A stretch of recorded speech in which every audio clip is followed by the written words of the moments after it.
And greetings, my friends. This is Zach at Christian Wilderness, and I am coming at you again with a bit of a controversial one, a much debated subject.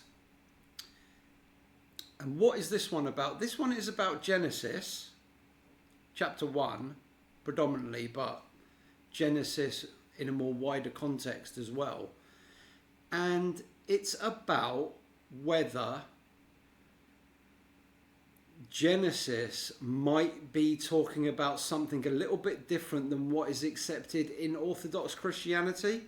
Now, again, I'm not bringing these things forward to make a fight or cause any kind of division, but simply, like my past videos, just to help people to understand why some people might hold this view. I'm not trying to convince you of the view, but I am trying to convince you to bear with people that you might come across that have this view.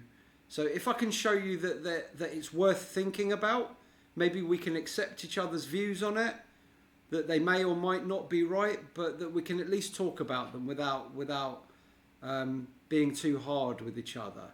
So again, I think that division is caused by people getting emotional, okay, and maybe using a bit too harsh of words towards each other and kind of cutting relationships over theological doctrine. So that's what I want to avoid by kind of gently giving you a brief outline of these things. And I think it's worth doing, really, because sometimes people are kind of being too hard on each other on doctrine. And maybe we need to just bring down the walls, bring down those defences a little bit and allow the conversation. And this one is about what happened in the beginning, in Genesis. What did God create or make in the beginning? Was it actual material things, space, stars, the earth, animals, mountains, etc.? Or is there a case to be made that what Genesis 1, and again Genesis in a wider context also, is talking about is more about the Old Covenant? Now, I know what you're thinking. You're thinking, Zach, if there's anything that we know about the Bible and that all Christians can agree on is that in the beginning God actually created out of nothing all the stuff. And I will admit and grant you that that is the viewpoint of the vast majority of Orthodox Christianity at this time.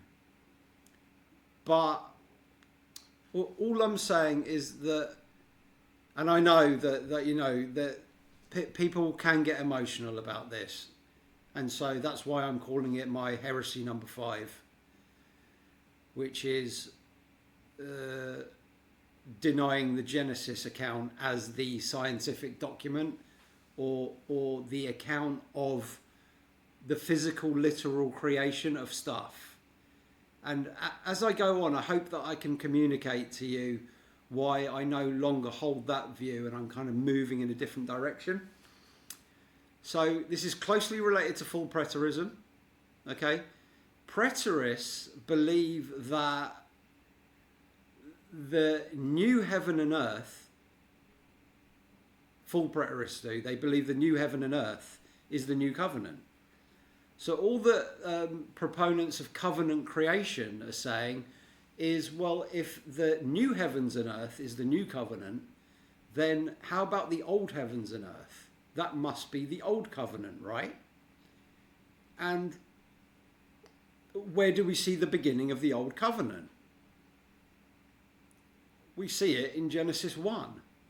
So it's kind of using the same thought process as full preterism, which, by the way, is growing rapidly, full preterism. A lot of people are seeing it as a very kind of useful way to look at the Bible, and the Bible makes so much more sense. So this is a branch off from full preterism, but by saying, well, let's take it all the way back to Genesis, all this heaven and earth language. Okay, so if we look at a couple of texts here, we can see Deuteronomy 32, and in it we see Moses talking, and it says, or God talking, I can't quite remember which it is, but he says, listen, O heavens, and I will speak. Hear, O earth, the words of my mouth. Now, he's not talking to physical, literal creation here, as in the earth, the stars, the expanse, etc. He's talking to Israel, the nation of Israel, which he's just created at Sinai, and he's using the same word, created. He's using heavens and earth to describe them. So in Jeremiah 4, we see Jeremiah talking about the state of the land after Jerusalem was destroyed by Babylon. Well, he's kind of prophesying that event preemptively, and it's using the exact same language as Genesis 1. I beheld the earth, and indeed it was without form and void, and the heavens, they had no light. Without form and void.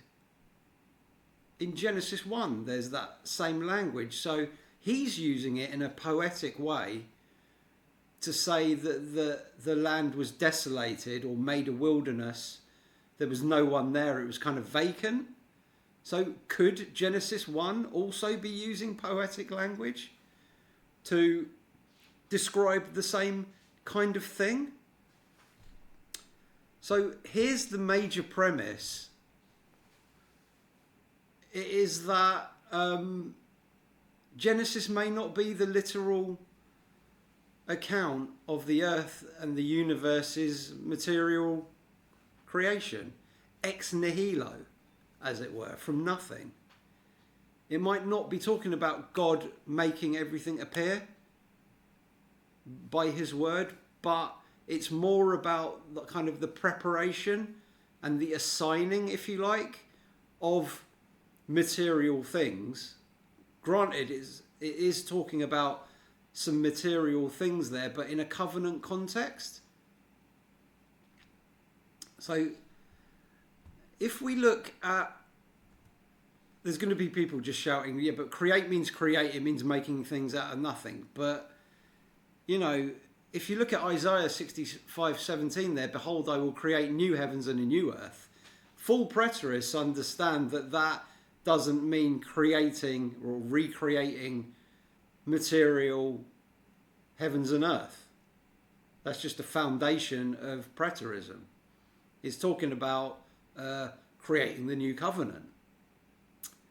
So if preterists accept that's not material creation, it's spiritual in nature, obviously accompanied by physical stuff, like the Romans going in and physically destroying physical Jerusalem in 70 AD.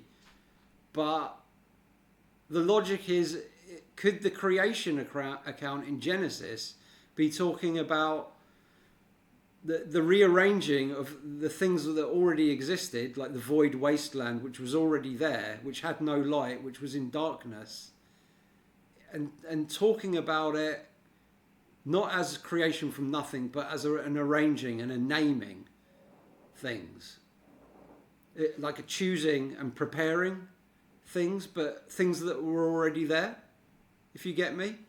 This will become clearer in a minute. So bara, which is a Hebrew word, it means create, but if you look there at number 3 on the list in Strong's, it says to select, as in a formative process. So let me give you like a modern day example. Imagine I'm your boss at work and I said, I'm going to make you a senior sales rep. Now, you wouldn't think that I'm kind of making anything in that kind of sense, like making, physically constructing anything, right? It's an ordination, if you like. It's giving you a kind of a new name, right? So that, even we use the word make in that sense today. Am I making sense? So the Genesis creation account could be the selecting of various items in the material world and naming them, or ordaining them, choosing them, if you like, for covenant purposes. If I give you Isaiah 43:15, I am the Lord, your Holy One, the Creator of Israel, your King. So, God there is saying, I created you, the nation of Israel, but he didn't bring them into the world out of existence materially, but rather nationally. So I think we need to take into account what some phrases might mean in a covenant framework. So what I'm going to do is just quickly run through some of Genesis 1. I'm just going to go through the first 2 days, basically. And we're going to try and let's work on the premise that the physical creation, the physical material things are already there. Okay? I know we've always read this with the kind of the bias that there was nothing. It was just nothing. And God is kind of, in Genesis 1, fabricating, like actually physically assembling ex nihilo all of this stuff. That's what it brings to mind in our in Orthodox Christianity, right?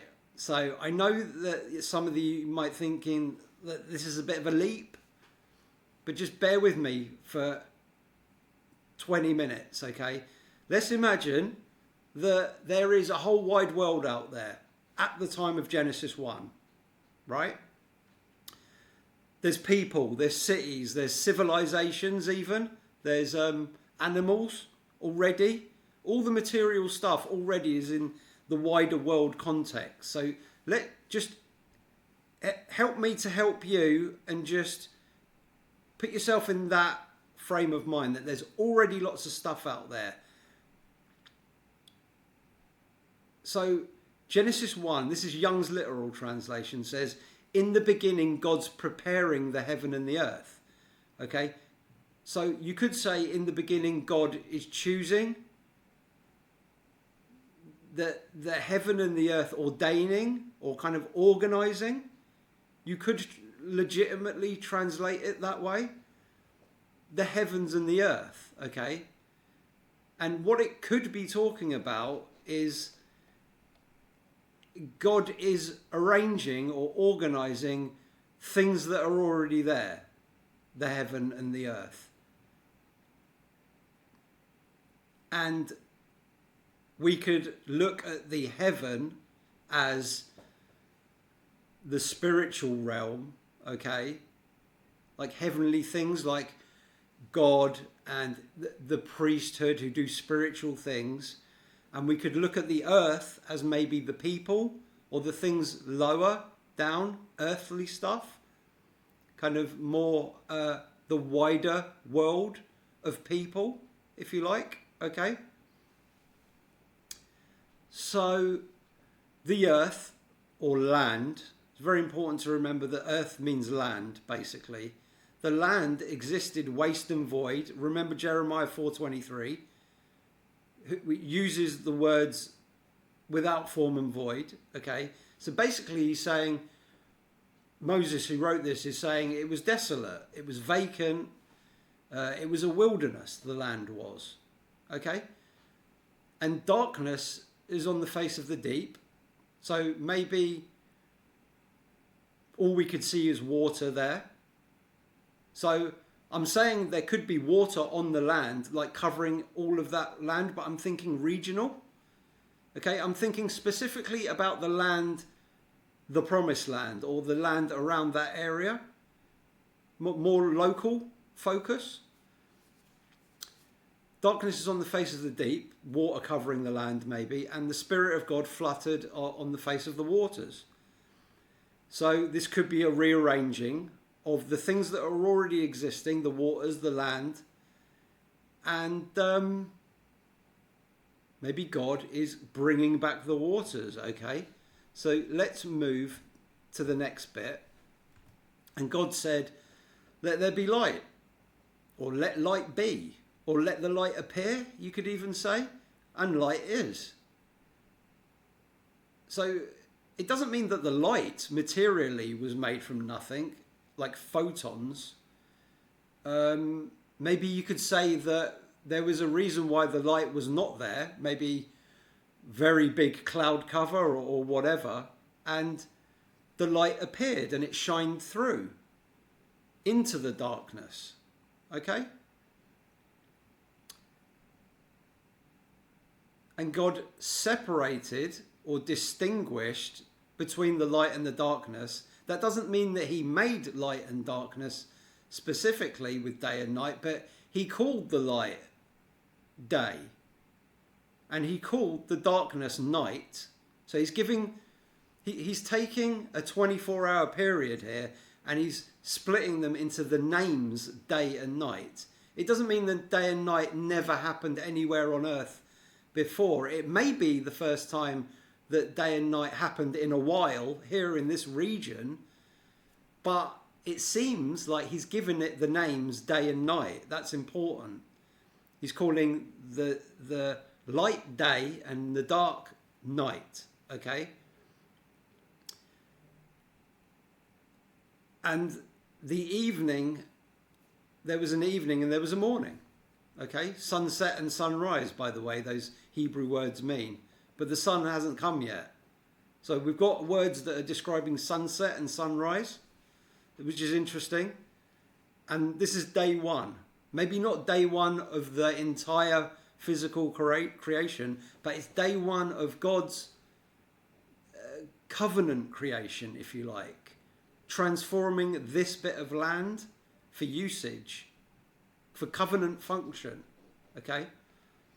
So what we see here is the ordination and the organizing of a 24-hour period into day and night. So now we have a 24-hour day, right? And if we have days, then we can have 7 days, in which case we can have a week, right?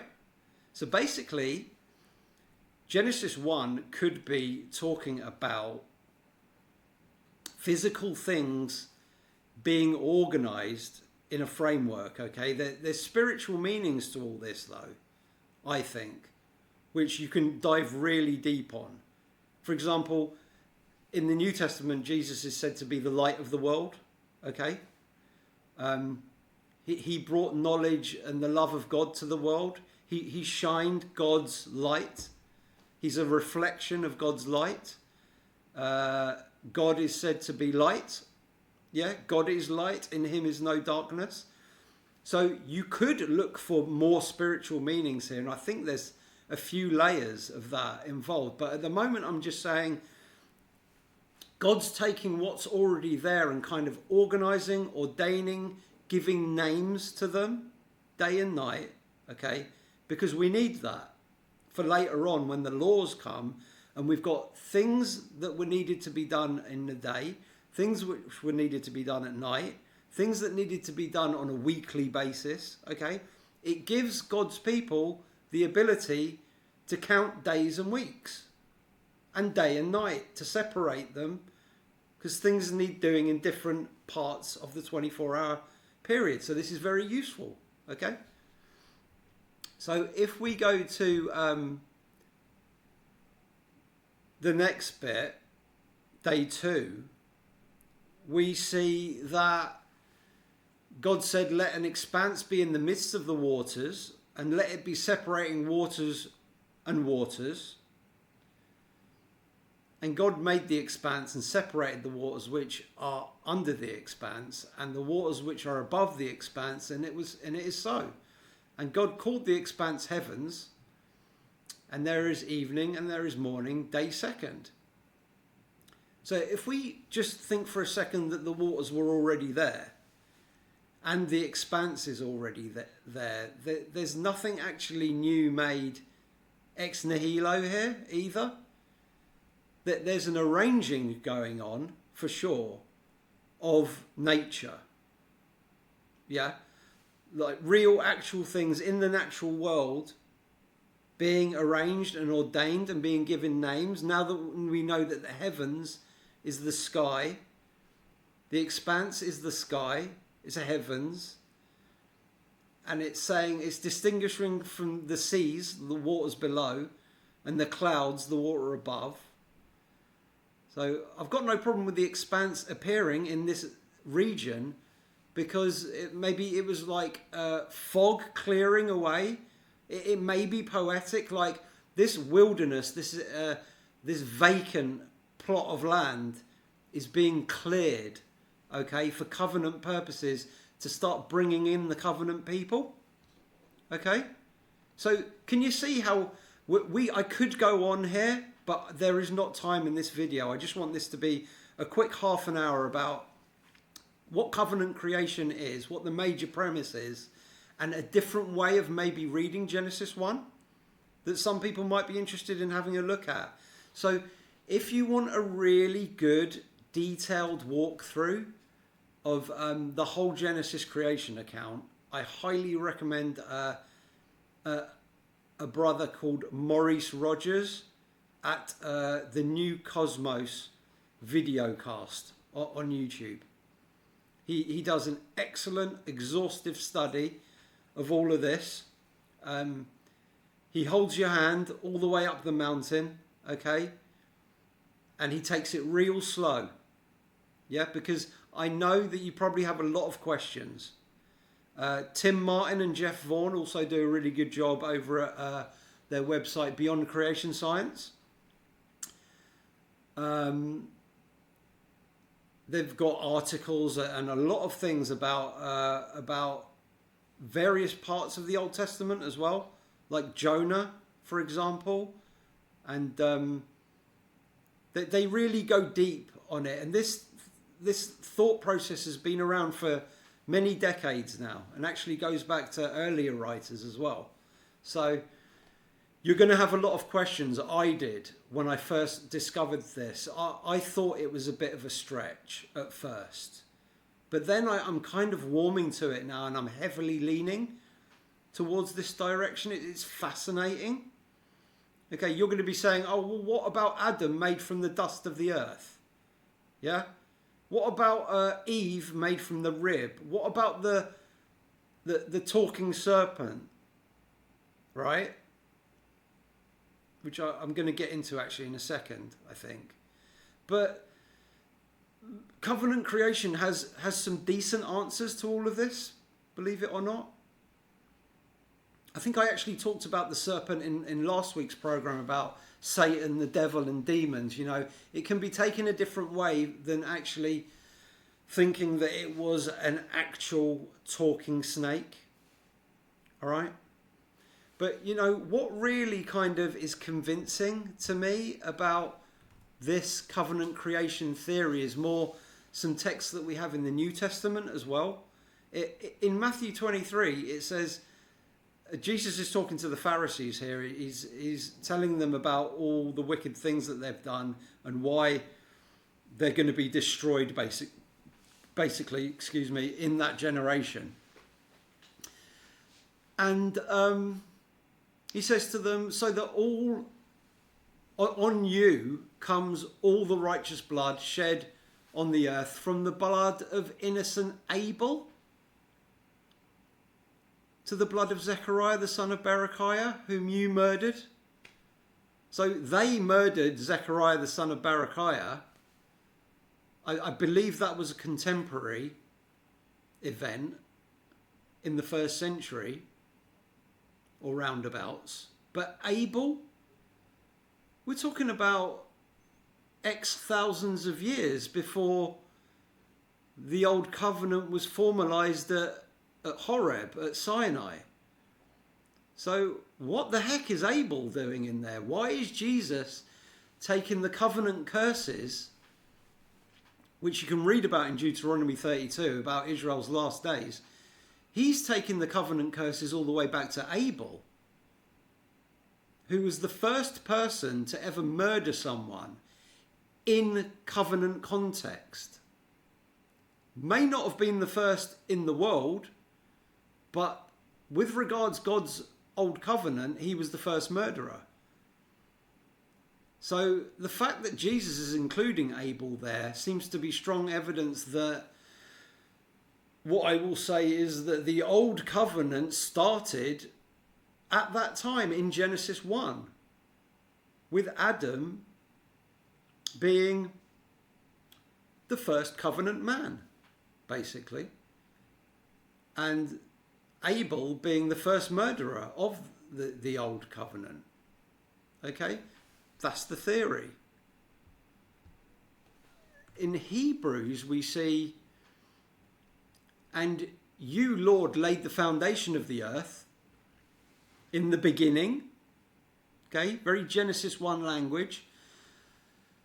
And the heavens are the work of your hands. They will perish, but you remain. They will all wear out like a garment. Now, your Orthodox Christian will say, well, there you go. You know, the heavens and earth haven't worn out yet.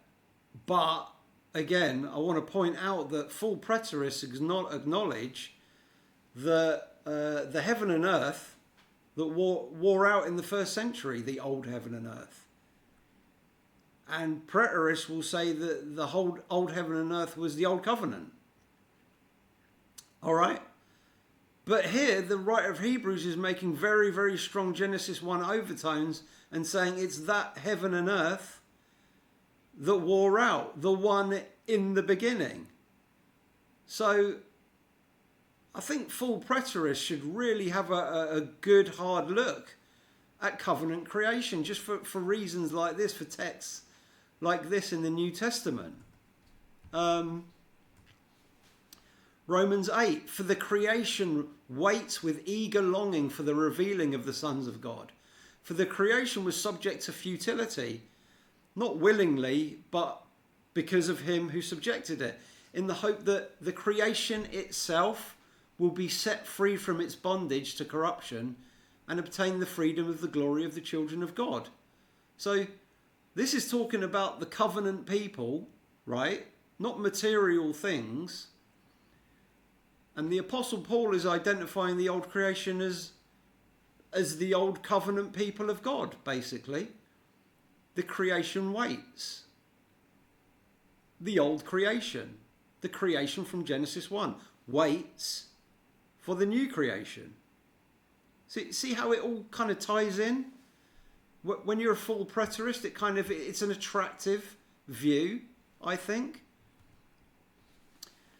2 Corinthians 4, for God who said, let light shine out of darkness, has shone in our hearts to give the light of the knowledge of the glory of God in the face of Jesus Christ.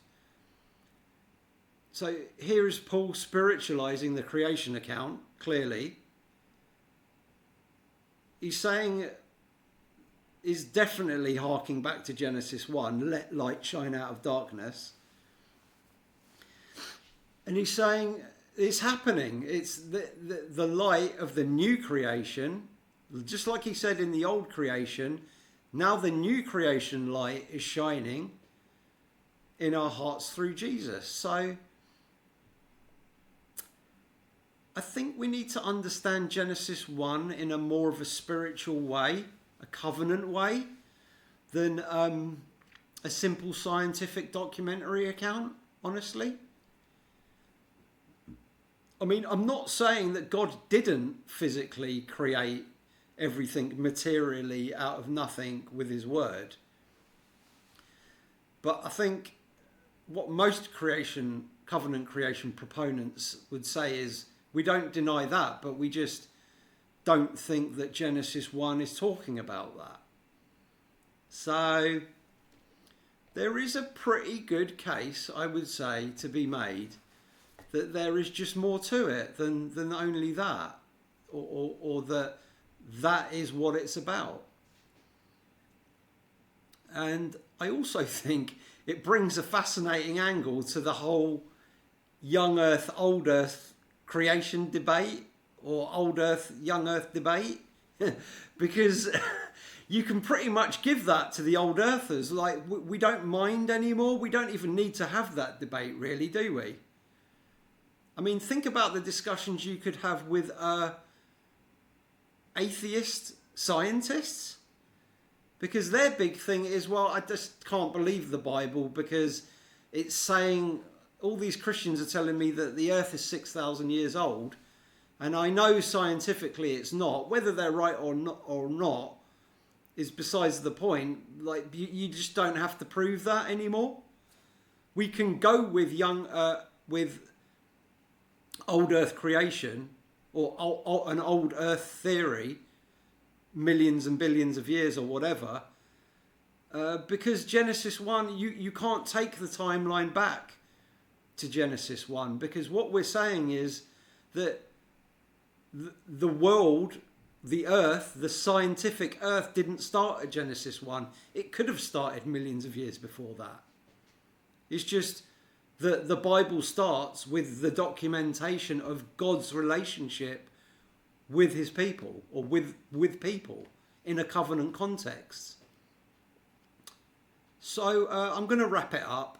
I'm just calling to preterists out there to consider these things, and I don't think we need to have infighting and censoring of these things, especially in full preterist groups like Facebook groups. You know, there's no need for name calling or aggressive behaviour.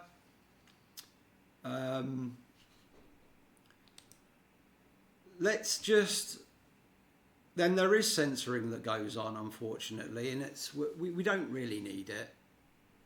So I think we should just bear with one another, okay?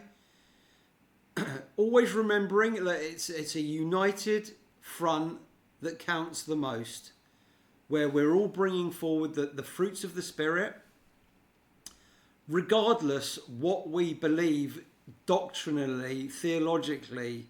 All that must be put secondary, I think, to patience and peace, unity, just showing each other kind of love with whatever theory you have. And if we can do that, we can have much better discussions with each other, and we can show a better face of followers of Jesus, basically. So that's all from me this week, and I will see you in the next one.